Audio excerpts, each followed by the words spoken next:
saw an old man in a veteran's hat at the service station pumping his gas. Hello and welcome to Tilling It Like It Is, UGA Extensions and Southeast Georgia's newest source for local, unbiased, research-based information about Georgia's number one industry, agriculture.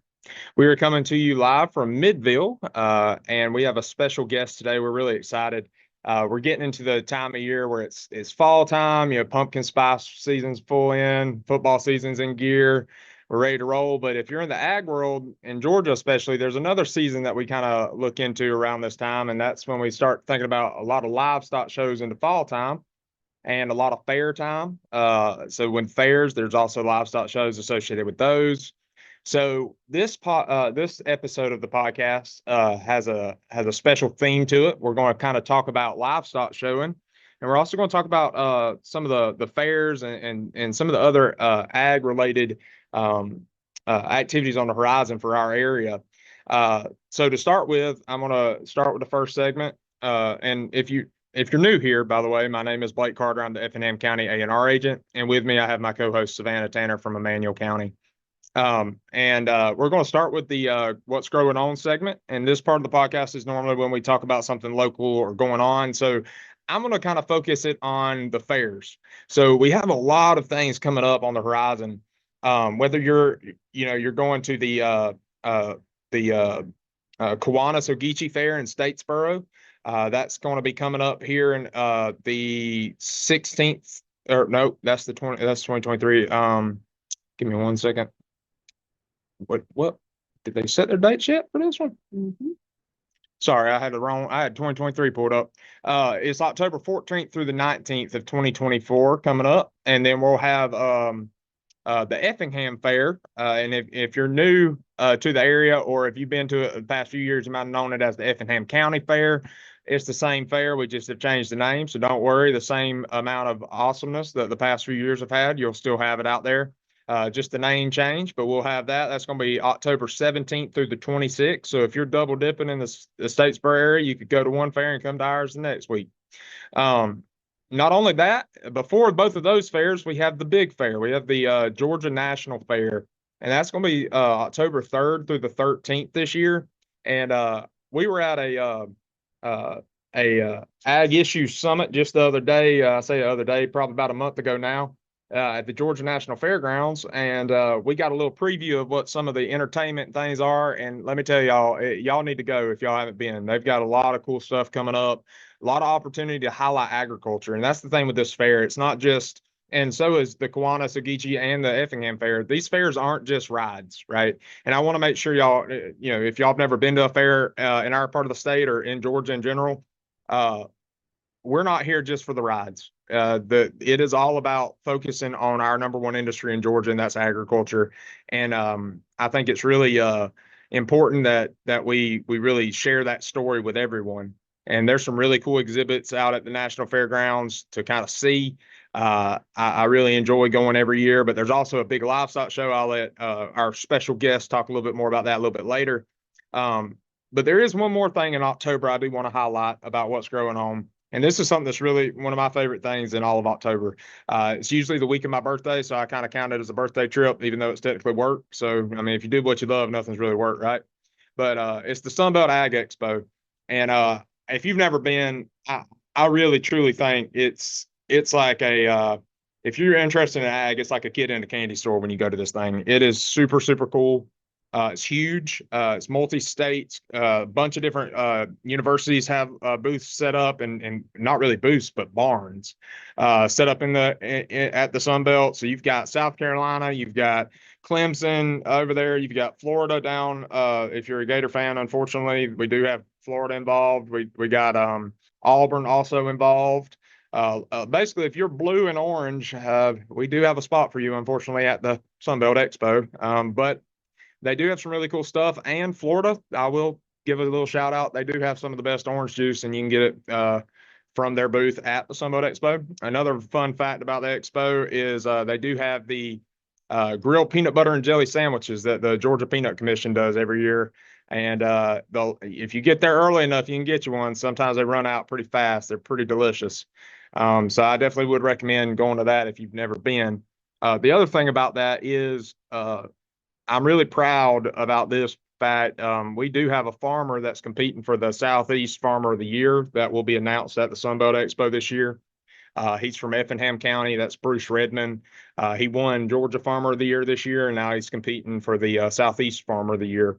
And so we'll be going there next week to compete. So we're really excited about that, and I can't wait to find out the stories of the other farmers involved, but also see how Bruce does. So if y'all are following us on Facebook or anything like that, or if you follow Effingham County Extension on Facebook, we'll give updates as soon as we have them regarding that. So that's what's growing on. We've got a lot coming down the pipeline in October. October's always a busy time for us, but there's a lot of fun stuff and a lot of things that are really focusing on ag and 4-H as well. The 4-H booths at the Kiwanis, Ogeechee, and the Effingham Fair. I definitely want to throw those out there. If you're, I know the Kiwanis, Ogeechee has multiple counties 4-H students putting in booths. So I definitely want to encourage y'all to check those out and support the students, all their hard work, and all the 4-H agents that are putting in all the effort to try to get those students prepared for those booths. A lot of time and effort goes into that. So I definitely would recommend that. All right, so we're going to switch gears. I've got Savannah. She's about to give us our row by row report. Savannah, what you got for us? So currently we are mid-season blasting peanuts, checking the peanut maturity. You heard from Wade in the last episode about peanut maturity and the importance of putting those nuts on a board. And so we definitely want to continue to work to encourage you to continue working with your county agent to determine when our peanuts need to be dug and harvested. With margins as tight as they are this year, we want to do every effort. We want to make every effort to capitalize where we can in our crops. And so this is a simple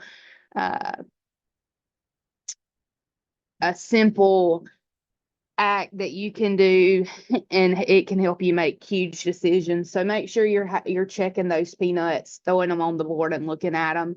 The other part of that is we should really be looking at our irrigation if we have irrigated peanuts or cotton, and determining when we need to terminate irrigation from that aspect. The other part is not necessarily a row crop report, but we should really be getting ready and making plans to plant winter grazing for our livestock. I can't emphasize enough that winter grazing will pay for itself time and time again, obviously assuming that the weather is correct. So if you'd like to know more about that, you can actually pull up the episode from August the 28th, or you can contact your local agent or myself, and we can help make plans for your winter grazing. As of now, that's kind of all I have. Just want to emphasize to contact your agent to see what's going on in your area. Awesome. Thank you, Savannah. That was we've got a lot going on. I know growers are busy. Kids are busy with fair and with livestock shows and all kinds of other stuff. So just be mindful when you're out and about. Everybody's running around. There'll be harvester or tractors and stuff on the road. Just be mindful of that too. I just want to throw a plug out for that as well. All right, so now I get to the part where I'm really excited. Me and Savannah are real excited about this guest because she is actually going to be our first specialist on our podcast. And she might not consider herself a specialist, but she definitely is. She's somebody special to our organization, and a lot of y'all if y'all are in the livestock world, y'all know her.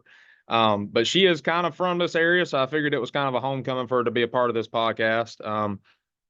We have Miss Carol Knight with us. She's actually considered our 4-H animal science youth extension specialist. Did I get that kind of right, sort of? Yeah, that's right. Okay, cool. I just want to make sure I got the name right. She's from Scriven County originally, right? Well, Bullock. I lived in Bullock. Scriven. It kind of gets a little hazy. Yeah. I know your daddy was a long time agent around here, and I know you spent a little bit of time in Bullock yourself. So being able to be on this pod, be a part of Southeast District's podcast, I feel like is coming home for you a little bit. Absolutely. So I still consider, Bullock Scriven area and Southeast District my hometown, right? Even though I transferred up to Northeast District a few years ago, I still enjoy getting back to South Georgia. It's very different. You don't realize how much you miss rolling fields of row crops when you come to North Georgia, because it's all pastures and poultry houses up here. Yeah, it's a different world for sure. Well, I'm really glad. Me and Savannah are very happy to have you on here today with us. And I guess we were just going to hit the ground running with some kind of just getting started. When I was thinking about this topic, uh, I kind of was thinking more of sharing a little bit of your story in regards to how you came into this position, your passion for livestock showing and things of that nature, because I think there's a lot of people, especially younger folks, younger kids and families that are just getting into livestock showing. They're probably similar backgrounds of just finding that spark or that interest. So could you talk a little bit about your background, how you became involved, where you find that passion and all that good stuff when it comes to showing? Sure, absolutely. So, I did not grow up on a traditional farm.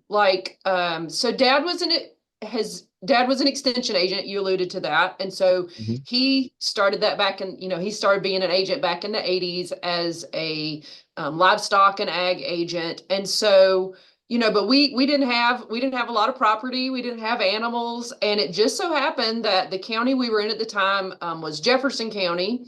And we lived right around the corner from Charles Smith, who is a huge Hereford breeder in Jefferson County. And so he actually, loaned me my first heifer. And so his granddaughter, who's a few years younger than me, was getting interested in showing the stuff Mhm. off the farm. And so he actually offered me, said, hey, if you want to come do this, we'll loan you a calf. Y'all come work at the farm, etc. So at the tender age of 6, I started showing cattle, and it just Wow.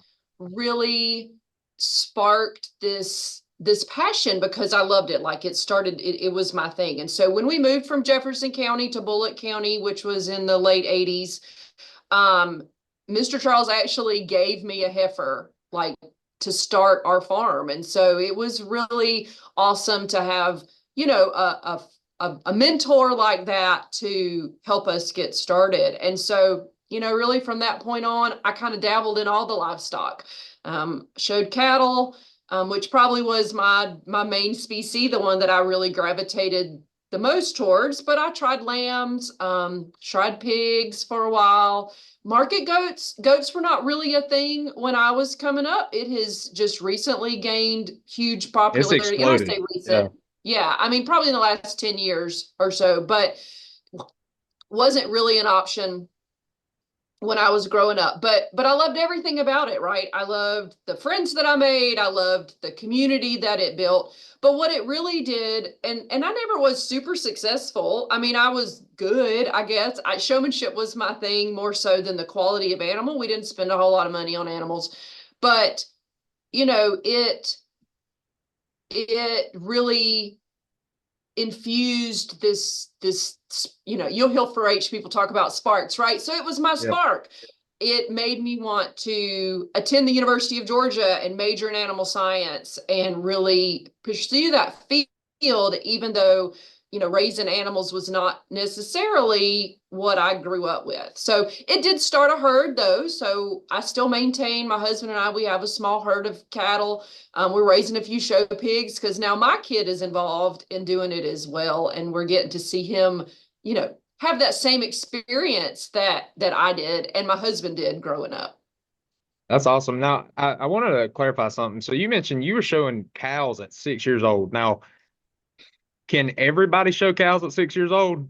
They can't. There really isn't. I mean, this was a very, and when I say I showed, I maybe showed at a show, right? So like our local, it was called, I think, the East Georgia Cattle Show was there in Louisville, and maybe at the Augusta Fair. I mean, it's been a hot minute.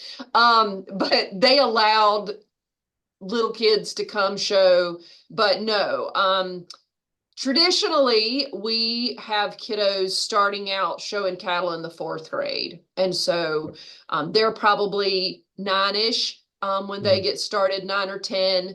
And that's a lot of that is a safety reason, you know, a cow is really big. And so I had a very unique experience as a child growing up. But for a 6-year-old, there are more opportunities now than there were when I was little, right? So you can start with sheep, you can start with goats.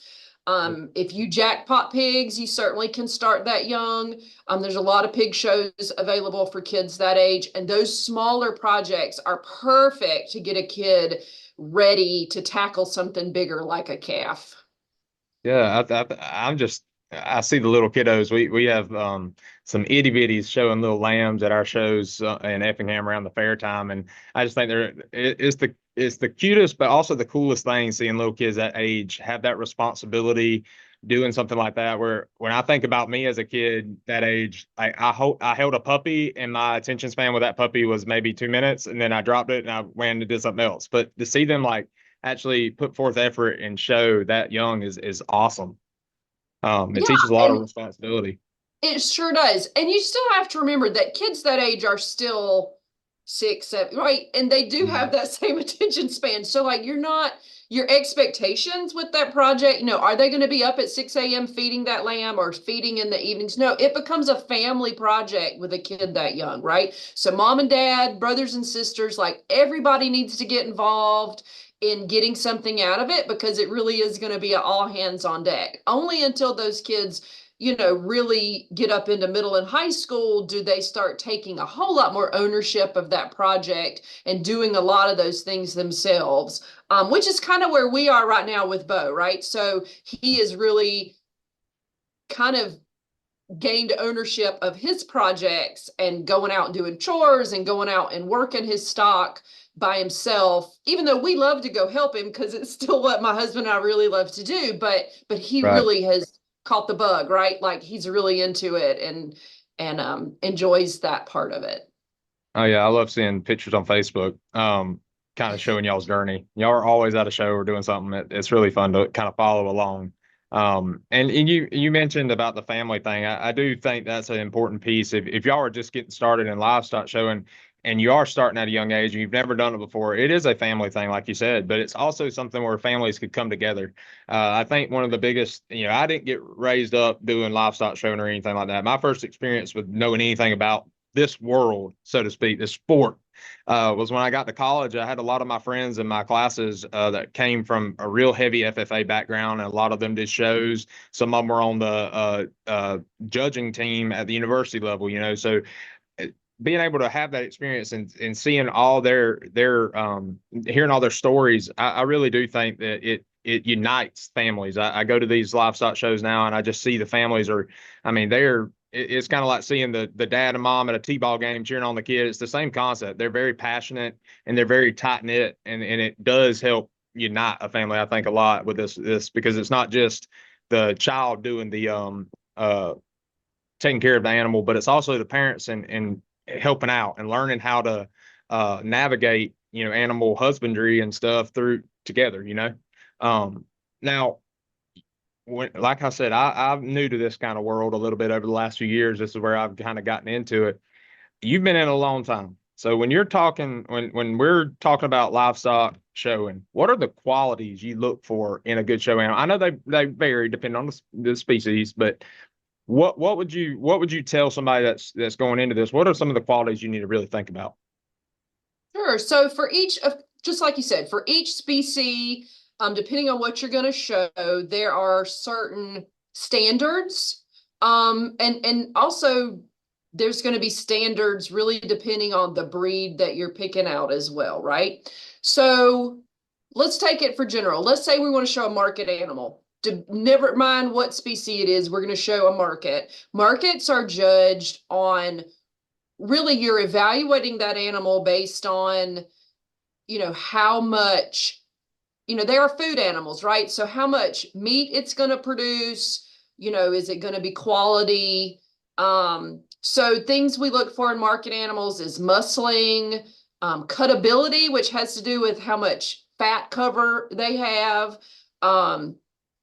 In all of our species, structure is going to be really important. And when I say structure, it just means how their skeleton is put together, right? So longevity for livestock is really important. So how they move is going to be really important to watch. You know, animals have 4 legs, and so we want all 4 legs coming out of the appropriate holes at the appropriate angles. You know, we want their gait to be smooth. It doesn't want to look like it pains them to move around the ring.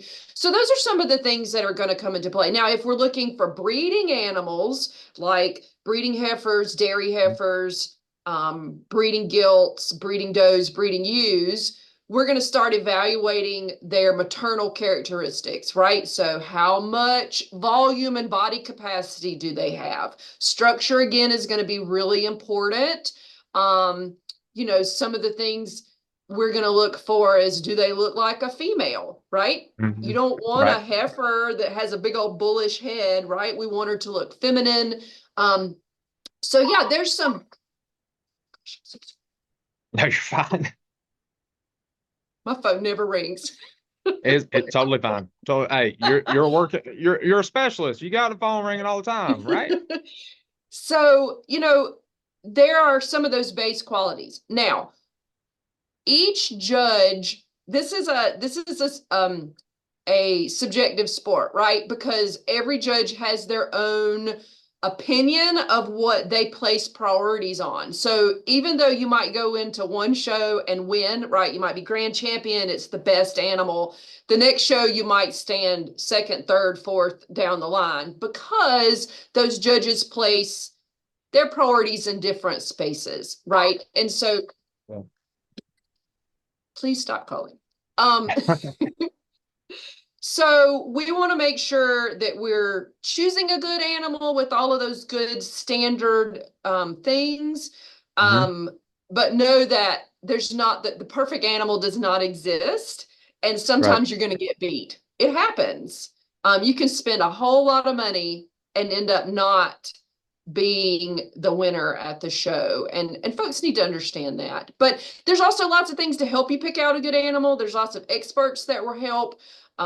Lots of mentors out there that can help you select, and just realize that price tag doesn't always guarantee a great animal. Right. That's a good point. I do think, you know, sometimes you pay for what you get, but with animals, it's not always that case. I agree with that wholeheartedly.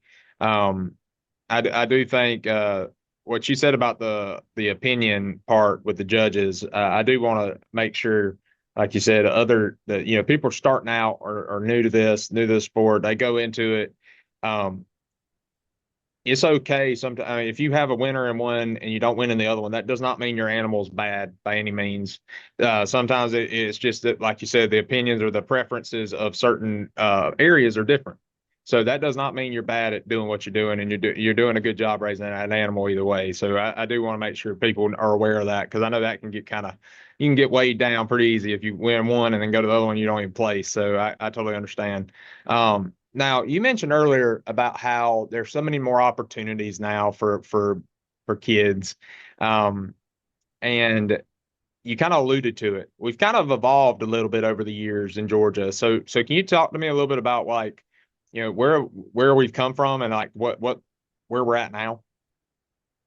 Sure. So certainly, like anything, right? We have followed trends. As far as, of course, you'll see it certainly if you go back, right? If you go back and look at pictures of the winners from back when I showed, right, the 80s and early 90s, the animals have changed, right? Because trends in the show ring, things that are those priorities I talked about as far as animal characteristics, those have changed. So like pigs back in the 80s and 90s were tall and lean, and right now they would not place well in our show rings. The cattle were kind of the same, right? Tall, not much body to them. So certainly animals have changed as far as trends go, but there's so many more opportunities than there used to be. I mean, cattle and pigs were probably where we started. showing, but now we've branched off. Lambs got really popular in the 80s and 90s, but then in the 2000s, we added goats to the mix. And so now, you know, somebody can show, you really can show year round, actually, depending on what species you select, and there's opportunities to do that. So, you know, market goats and breeding goats, market lambs and breeding lambs. There's market animals and breeding, or market cattle and breeding cattle. So you really have all of these options for showing, and it's really important. And although, you know, fitting trends change, how we get animals ready changes, and, you know, people try to keep up with all of those trends, and that's, you know, the fun part of the sport, right? You called it a sport. It kind of feels like a sport. But I really feel like in the background, the core mission of what we're doing has remained the same, right? It's still a project. It's still an opportunity for families to do something together, but for kids to really find their spark in agriculture, because some of these kids are not kids that grew up traditional like me, right? On a traditional farm. They might have some tie back to agriculture, but a lot of them live in subdivisions, or they're keeping their animal in a school barn, not at their house, but they're learning about these projects. They're learning about the agricultural industry. And I think that core mission has remained the same over the years. And I think that's really important for everybody to remember, right? Like what is the purpose? Everybody loves to win, right? Don't get me wrong. We like to win when we show. We don't do it all the time, right? I mean, we realize that humility is an important thing that showing teaches you, but we enjoy it because, you know, tomorrow's another day, right? We get to go out and try again. We get to go home and we work even harder to try to get those animals the way we want it, or to act the way it needs to in the show ring. And so, you know, those kind of things hopefully will remain true for this project, right? Because I want to see, you know, I want to see my kid finish out his show career and get the same things. And I want his kids, if they so choose, to be able to do it. And I want all of these kids to get that same experience, even though the trends have changed. Yeah, totally. So Carol, one of my favorite things is to watch a child that has put in everything they have into either showmanship or fitting their calf or something of that nature, and it pay off for them. Whether maybe they don't get first place, but maybe they place much higher than they did last year. Maybe they got pulled to go into final drive for showmanship or something like that. It's just, there's something satisfying about watching those kids that absolutely try their hardest to get there, finally get there. But what is some advice that you would give to someone who's just starting out in any sort of with any sort of livestock project? Sure. And we get this a lot, right? So when I was in a county, I had families contact me all the time, you know, that said, hey, I'm interested in my kids showing something, like, where do we start? And it feels like an overwhelming question, right? Because it's a lot. And it's something that maybe not everybody universally understands, right? The world of showing livestock. So my first advice always to new families would be to attend a show and make sure you really see what you're getting into.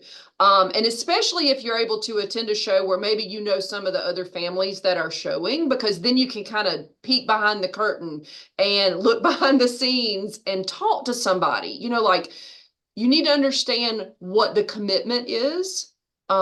Because you're not talking that you're just gonna, you know, pull this pig out of the pen every couple of weeks and take it to town and show it. There's daily work at home that goes into this. Most of the work is behind the scenes. It's not at the show, no matter the species. So understanding that is really important. So seeing a show, seeing what's involved, finding that mentor family maybe, or somebody who's already showing to be able to ask questions to. Not every county has an an extension agent or an FFA advisor that's super knowledgeable about livestock showing, it kind of is starting to become few and far between of those that do have that expertise. And so a lot of times, you know, leaning on another family or another show group to get that information becomes important. Now, that agent or advisor is going to be really important in supporting you on this journey. They just might not have that expertise. So doing some research, you know, realizing that you don't necessarily have to go all in with the expensive equipment or the most expensive animal, or, you know, there's opportunities in these places.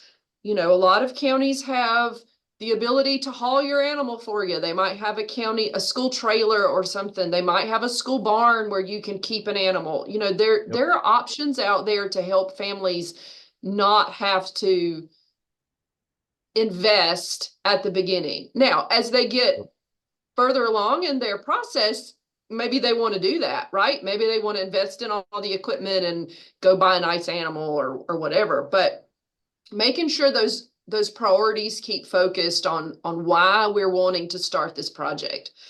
You know, are there families out there that start this project because they want to win all the time? Yeah, they're out there. They do. And you'll see them, right? You'll see them. You'll see they spend all the money. They got all the best fitters. They're paying somebody to help feed their animal. And good for them. You know, if that's what they want to invest their time and money into, super. But just make sure you know what your priorities are getting into the project, right? What are you wanting to get out of it? That's right. And I love that you mentioned about the schools, like the barn or things like that. We have an opportunity in Effingham. We're losing a lot of the ag land on our north side of our south side of our county.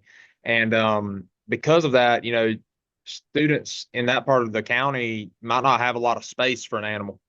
And one thing we have a school board owned and operated farm called Honey Ridge in Effingham, and they allow for the kids to keep their animals out there, and they feed them and help. The kids come in there and take care of them, you know, help walk them, feed them, all that good stuff. But you know, that's a place for them to have students that are in more of an urban setting still have an opportunity to show and get experience in agriculture that they might not have had otherwise, you know. And I think that's awesome. I think a lot of other counties are like that too. I think they all, you know, it depends on the county you're in, and different schools have different things and different infrastructure, but there is opportunities out there if you're really interested. Just because you live in a subdivision doesn't mean you can't show. Yeah, Carol, absolutely. so one of the things that one of the first questions that we get as an agent that works with some livestock parents and things like that is opportunities for grants or scholarships or some way to help fund this program. And I know that, you know, here in our area, you've got the Kiwanis Scholarship that'll actually purchase an animal for you. You've got some FSA opportunities to actually your children can take out loans under certain stipulations to help fund these projects. What are some other opportunities in the state of Georgia do we have as far as helping financially cover these animals?